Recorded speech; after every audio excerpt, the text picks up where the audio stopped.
So the past 3 weeks I stopped working out and I started focusing on trying to make different types of videos for you guys out of boredom. And I started making a ton of gaming videos and investing in gaming, buying all these peripherals and even a $2,000 gaming computer that I finally got a refund for because they didn't give me it. So that still would have been a really nice computer just for general computer stuff and gaming when I relapse. But if you're sane and you're not addicted to video games, it's a pretty nice endeavor to make ASMR, Fortnite, and Roblox videos and stuff like that. Some of those channels, just imagine, playing a match of Fortnite for 15 minutes, just making sounds, and the next thing you know, you make like $25, $30, $40, $50 off of it, getting like 5,000, 6,000, 7,000 views. So it's really, honestly, it's no joke. It's no joke. You can literally make money playing video games these days. You can make a career out of it. Y'all don't even know. Some of you guys don't even know.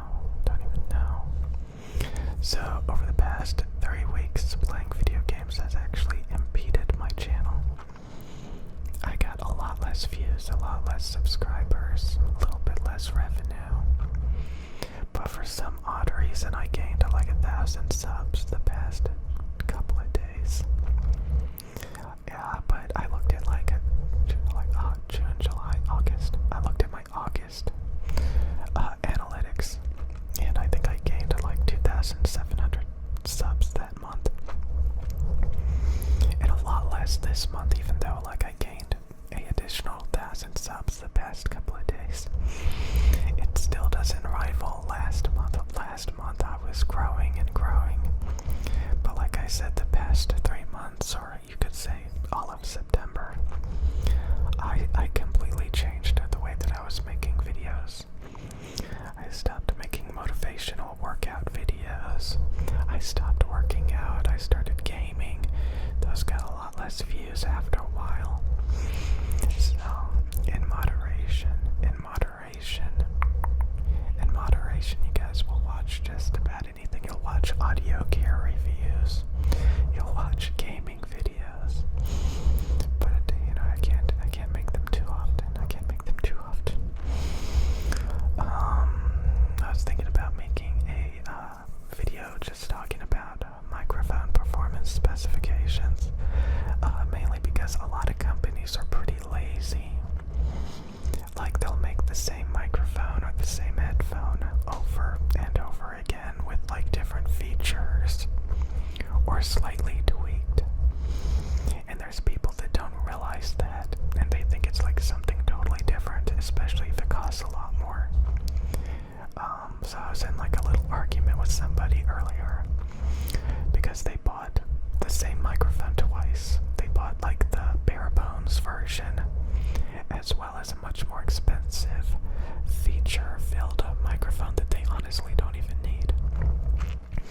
And he was like saying the more expensive one the more expensive one sounds a lot better. And I brought up the fact that if you look at like the frequency response and the performance specifications, they basically sound identical. So he was being delusional.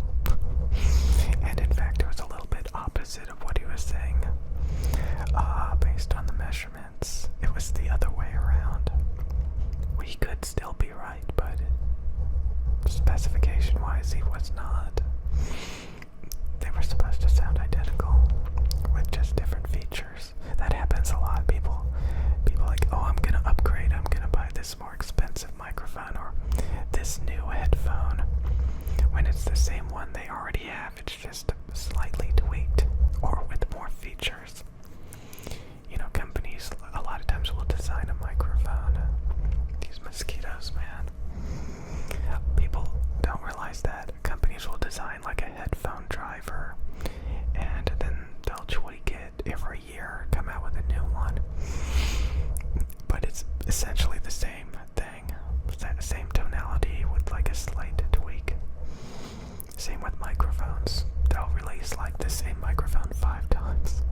Shure SM7B or Blue Yeti or a Neumann TL103.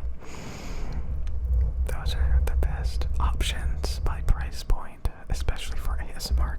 The Blue Yeti. SM7B, like, that really, like, you're not going to get much better for a dynamic microphone, but dynamic microphones are not sensitive enough, not detailed enough, and the SM7B is just not bright and detailed. Just one more thing about audio equipment. A lot of people think flat audio equipment is the best because it's the most transparent, it's the most accurate. But the longer you delve into audio and understand it, you realize that the higher end companies actually tune audio equipment to sound a particular way, to emphasize certain frequencies, to flatter the sound for any given application, to boost a different so like you want to get a very specifically colored microphone for any given application to flatter the sound. But some people don't realize that, and they just think flat is best, but you can actually do better than flat. And that's what it's all about. Do you want something that's accurate and boring, or extremely flattering and fun and just really amazing sounding? Like, these microphones have a 5 decibel treble boost. Some people would say, oh, that's too bright, that's too sibilant, but it really opens the sound up and it makes things really clear and very, very articulate, and it's just, my God, man, my God. It's the same with these headphones, like, oh my God. The diffuse field treble is so clear and articulate. You know what's funny? When I listen to these headphones, they sound like real life. But they also sound musical and amazing. There's no tonality problems after you use them for a few weeks when the treble smooths out.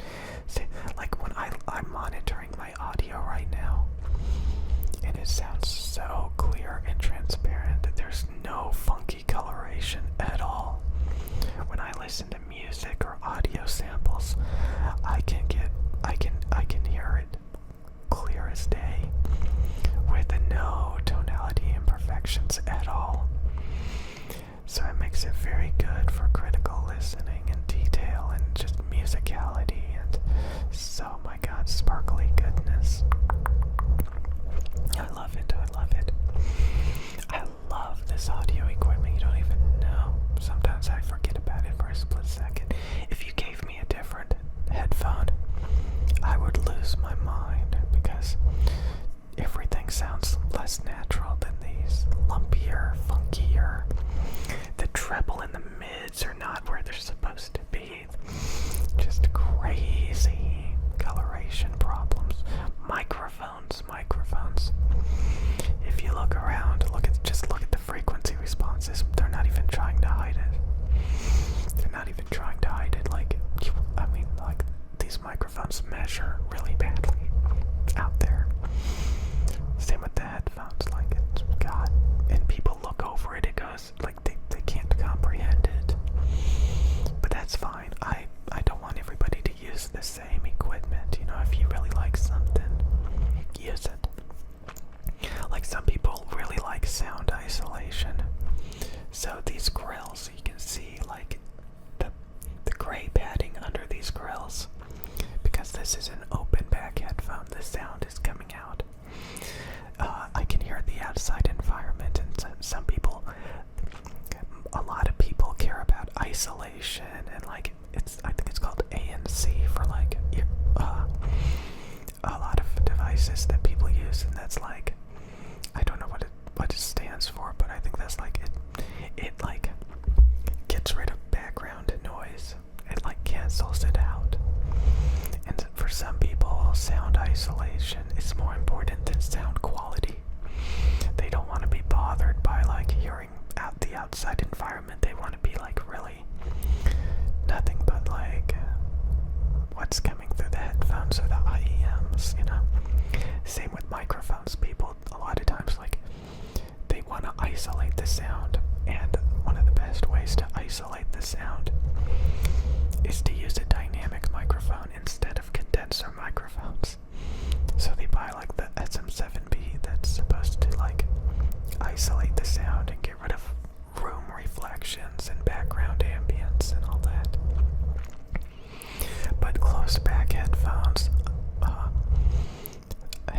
isolate the sound are known and to have more tonality problems because of like reflections throughout the ear cup and stuff.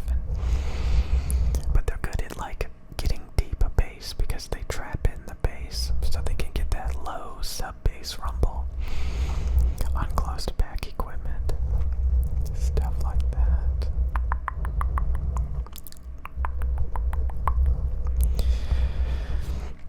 Audio is fun. Audio is fun. There's some people that if they had my equipment, they would hear like the computer fans through the headphones and they would lose their mind. They would hear the computer fans through the microphones and they would lose their freaking mind. I don't care.